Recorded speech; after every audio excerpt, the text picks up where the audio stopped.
নমস্কাৰ, এটি বিশেষ বাতৰিৰ সৈতে ষ্টুডিঅ'ৰ মজিয়াত মই লিপিকা। প্ৰশাসনিক এলেকা পৰিৱৰ্তন বিৰোধী সংবাদমেল মিছামৰা গোলাঘাট জিলাৰ দেৰগাঁও ৰাজহ চকৰ অন্তৰ্গত দেৰগাঁও সাহিত্য সভাৰ ভৱনত অনুষ্ঠিত হয় এই সংবাদমেল। নিউজ নাওৰ এক বিশেষ প্ৰতিবেদন। প্ৰশাসনিক এলেকা পৰিৱৰ্তন বিৰোধী সংবাদমেল মিছামৰাত অনুষ্ঠিত হৈ যায়। উল্লেখযোগ্য যে গোলাঘাট জিলাৰ দেৰগাঁও ৰাজহ চক্ৰৰ অন্তৰ্গত দেৰগাঁও সাহিত্য সভা ভৱনত অনুষ্ঠিত হয় উক্ত সংবাদমেলখনি। সংবাদমেলত বহুকেইটা গুৰুত্বপূৰ্ণ বিষয় উপস্থাপন কৰা হয়। সমস্যাটো কি? আমি যেতিয়া সমস্যাটো আমি যিখন স্মাৰ্ট পত্ৰ প্ৰদান কৰিছিলোঁ, তেখেতকে স্মাৰ্ট পত্ৰত আমাৰ লিখা আছে, স্মাৰ্ট পত্ৰ লিখা আছে যে আমাৰ প্ৰশাসনিক যিবিলাক কাম কাজ, আমাৰ চক্ৰ বিষয়া কাৰ্যালয়টো আমাৰ তিনিটা পঞ্চায়তৰ মানুহখিনি খুব বেছি 8 কিলোমিটাৰৰ ভিতৰত হ'ব, আহিব লাগে। মোৰহে 1.5 কিলোমিটাৰ বা কাৰোবাৰ 2 কিলোমিটাৰ, কাৰোবাৰ 1 কিলোমিটাৰ আহিব লাগে। কিন্তু আঁতৰৰ পৰা অহা পশ্চিম মিছামাৰা সীমাৰ পৰা অহা মানুহজনে কিন্তু 8 কিলোমিটাৰৰ ভিতৰতহে হ'ব, মধ্য মিছামাৰা মানুহজনো তেনেকে হ'ব। সেইকাৰণে আচলতে সেই কথাবিলাক অৱগত কৰাত তেখেতে গম পাইছে আৰু তেখেতে এইটো যে পোনছাতেই তেওঁ মানে নাকচ কৰা নাই, তেওঁ আশ্বাস দিছে। যদি সেই আশ্বাসৰ বিনিময় নাই ভাবিছিলে আমাৰ কাৰ্যালয়ৰ যিবিলাক কাম কাজ, দেৰগাঁও কেন্দ্ৰিক কাম কাজ প্ৰশাসনিক সেই দেৰগাঁৱতে থাকিব বুলি আমি আশা প্ৰকাশ কৰিছোঁ।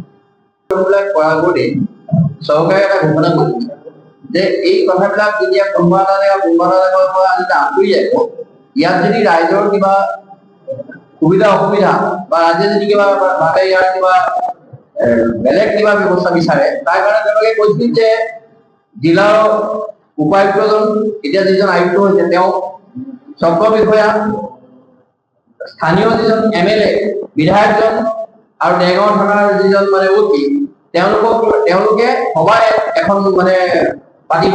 সেই সভাত সেই স্থানীয় ৰাইজৰ মত বিনিময় কৰিব, বক্তব্য ল'ব যে আপোনালোকে আচলতে ইয়াত থাকিবলৈ ইচ্ছুক নে অনিচ্ছুক। এই ধৰণৰ কামটো তেওঁলোকে আচলতে নকৰিলে, যিটো কাম নকৰাৰ কাৰণে এই বৃহত্তৰ গোৱালগাঁও প্ৰেক্ষাগৃহ, এই পূব মিছামৰা, মধ্য মিছামৰা তথা পশ্চিম মিছামৰা, এই গোটেইখিনি ৰাইজ একত্ৰিত হৈ তাত সভা অনুষ্ঠিত কৰিব লগা হয়।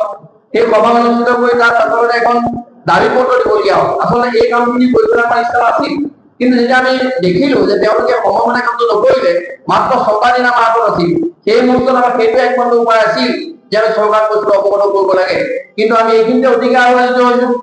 অসমৰ মুখ্যমন্ত্ৰী মহোদয়ক আমি ধন্যবাদ জনাব বিচাৰিছো এই কাৰণে যে আমাৰ যি দুখ, আমাৰ যি অভাৱ, আমাৰ যিটো মানে আমাৰ আপোনাৰ এই যে যিটো মানুহৰ যাতায়াতৰ যিটো অসুবিধা হ'ব, আৰু এটা কথা আছে, প্ৰত্যেকখন থানা এলেকাৰ ভিতৰত যিটো অঞ্চল থাকে, বৃহত্তৰ অঞ্চল এটা থাকে, হঠাৎকে পুলিচজন কিবা এটা ঘটনালৈ উপস্থিত হোৱাত পলম হয়, এটা বদনাম পুলিচৰ আছেই। এতিয়া যদি ইয়াৰ পৰা মানুহজন গৈ যদি খুমটাইত আপোনাৰ গোচৰ দিবলগীয়া হয়, খুমটাৰ পৰা যদি আহি পেলাই ঘটনাটো ঘটি আমি যদি উপস্থিত হ'ব, এটাতো মৃত্যু হ'ব। গতিকে এই গোটেই কথাবিলাক আছে। গতিকে মাননীয় মুখ্যমন্ত্ৰী মহোদয়ক আমি এই স্থানৰ পৰা তেখেতক আমি আহ্বান জনাম যে সকলোৰে প্ৰতি সহমৰ্মিতা প্ৰকাশ কৰি সকলো সুবিধাৰে এই কথাখিনি বিবেচনা কৰি আমি য'ত যেনেকে আছো তেনেকে থাকিলে হ'ল। আৰু এটা কথা, চৰকাৰ বহুখিনি সুবিধাও আছে। আজি যদি চক্ৰ বিষয়া কাৰ্যালয়টো ইয়াৰ পৰা স্থানান্তৰ হয়, খণ্ডাধীশ বিষয়া কাৰ্যালয় স্থানান্তৰ, গোটেই নথিপত্ৰখিনি নতুনকৈ আৰম্ভ কৰিব লাগিব।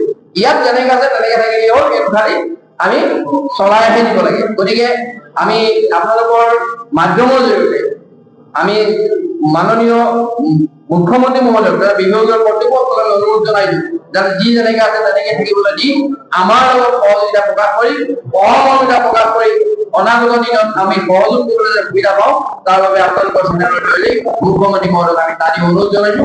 আৰু তেখেতৰ বৰ্তমান যিখিনি কথা আমাক কৈছে, তাৰ কাৰণে আমি তেখেতৰ প্ৰতি আচলতে ধন্যবাদ সূচক এটি প্ৰস্তাৱ আমি বিচাৰিছো। মৰমৰ সাংবাদিক বন্ধুসকল, ইতিমধ্যে আপোনালোকে গম পাইছে যে যোৱা আমাৰ 28/2024 তাৰিখে আমাৰ গোৱালগাঁৱৰ প্ৰেক্ষাগৃহত মিছামৰা মৌজাৰ অন্তৰ্গত মধ্য মিছামৰা, পূব মিছামৰা আৰু পশ্চিম মিছামৰাৰ বসবাস কৰা লোকসকলক লৈ এখন সভা আহ্বান কৰা। তাত এই সভাতে এখন কমিটি গঠন কৰিছিল। তাত মোক সভাপতি হিচাপে নিৰ্বাচিত কৰিছে আৰু সেইদিনাই আমি এই প্ৰতিবাদী কাৰ্যসূচী আৰম্ভ কৰিছিলোঁ। ৰাষ্ট্ৰীয় ঘাইপথ অৱৰোধ কৰা হৈছিল। তাৰপিছত আমাৰ দ্বিতীয় কাৰ্যসূচী মতে যিহেতু আমাৰ এই তিনিখন পঞ্চায়তৰ যিসকল লোক বসবাস কৰি আছে তেওঁলোকে প্ৰশাসনীয় সেৱা আমাৰ দেৰগাঁও ৰাজহ চক্ৰ বিষয়া কাৰ্যালয়, দেৰগাঁও আৰক্ষী চকী আৰু উত্তৰ উন্নয়ন খণ্ডৰ পৰা লাভ কৰি আহিছে। কিন্তু অসমত ইতিমধ্যেই 33খন সমজিলা হৈ গৈছে। আমাৰ খুমটাই সমষ্টি এতিয়াও সমজিলা হোৱা নাই। যি কি নহওক আজি আমাৰ বছৰ বছৰ ধৰি এই তিনিখন পঞ্চায়তৰ ৰাইজে যিহেতু আমাৰ দেৰগাঁৱৰ ৰাজহ চক্ৰৰ ভিতৰত অন্তৰ্ভুক্ত হৈ এই সেৱাখিনি লাভ কৰাৰ পিছত যদি আমাৰ ৰাইজ বঞ্চিত হ'বলগীয়া হয়, গতিকে আমাৰ এই তিনিখন পঞ্চায়তৰ ৰাইজ যথেষ্ট অসুবিধাৰ সন্মুখীন হ'ব। বিশেষকৈ এটা কথা মই ক'ব বিচাৰিছো যে আমাৰ দেৰগাঁও যিখন কমলদৰা মহাবিদ্যালয় আছে, এই বিদ্যালয়ত আমাৰ এই তিনিখন পঞ্চায়তৰ ছাত্ৰ ছাত্ৰীসকলে তাত অধ্যয়ন কৰি আছে। যিকোনো সময়ত যদি ইনকাম চাৰ্টিফিকেট এখন উলিয়াবলগীয়া হয়, আধা ঘণ্টাত আচলতে আমাৰ ছাত্ৰ ছাত্ৰীসকলে ইনকাম চাৰ্টিফিকেট উলিয়াবলৈ সুবিধা হয়। কিন্তু কিবা কাৰণত যদি খুমটাই সমষ্টি সমজিলা হয় আৰু এই সমজিলা সদৰ কাৰ্যালয় যদি আমাৰ এই অঞ্চলৰ পৰা উঠি গৈ অন্য ঠাইত স্থাপন হয়, তেতিয়া আমাৰ ছাত্ৰ ছাত্ৰীসকল যথেষ্ট অসুবিধাৰ সন্মুখীন হ'ব। গতিকে আমি ইয়াত পিছতে আমি গণস্বাক্ষৰতা অভিযান চলাইছিলোঁ আমাৰ তিনিখন পঞ্চায়তত আৰু সেই গণস্বাক্ষৰ আমি ইতিমধ্যে আমি গ্ৰহণ কৰিছোঁ ৰাইজৰ পৰা।